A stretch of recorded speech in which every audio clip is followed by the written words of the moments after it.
শিরোপা ধরে রাখার লড়াইয়ে থাকা আর্জেন্টিনার সামনে এখন হুমকি হয়ে দাঁড়িয়ে আছে প্রথমবার বিশ্বকাপ খেলতে আসা কেপ ভার্দে। নিজেদের খেলার স্টাইলে স্পেন উরুগুয়ের মতো শক্তিশালী দলকে পরাস্ত করে নবাগত এই দেশ এখন প্রস্তুত হচ্ছে আর্জেন্টিনাকে থামিয়ে দিতে।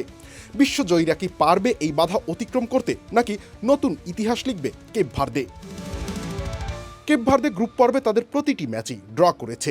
স্পেন আর উরুগুয়ের বিপক্ষের 2 ম্যাচ তারা খেলেছে একই স্টাইলে।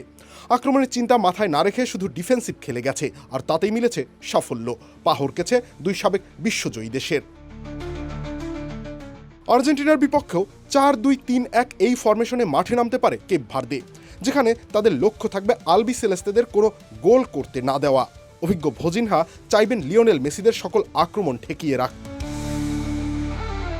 প্রতিপক্ষ বদল হলেও খেলার ধরনে পরিবর্তন আনবে না আর্জেন্টিনা। লাতিন আমেরিকার এই দেশ জিতে চলেছে প্রতিটি ম্যাচ। কেপ ভার্দের বিপক্ষেও থাকবে একই লক্ষ্য। স্বভাবতই যেখানে প্রতিপক্ষের রক্ষণভাগ ব্যস্ত থাকবে উড়ন্ত ফর্মে থাকা মেসিকে আটকানোর পেছনে, সেই সুযোগে হুলিয়ান আলভারেজরা চাইবেন গোলে বল জড়াতে। 2022 সালে দীর্ঘ অপেক্ষার পর শিরোপা হাতে নেওয়া আর্জেন্টিনা এবারও চাইবে বিশ্বকাপ নিজেদের ঘরে নিয়ে যেতে। সেই পথে আসা সকল বাধা তারা দূর করতে প্রস্তুত লিওনেল স্কালোনির অধীনে শক্তিশালী স্কোয়াড নিয়ে।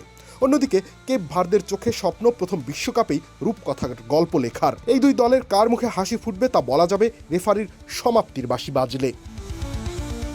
রবিউল ইসলাম রানী, খেলা 71।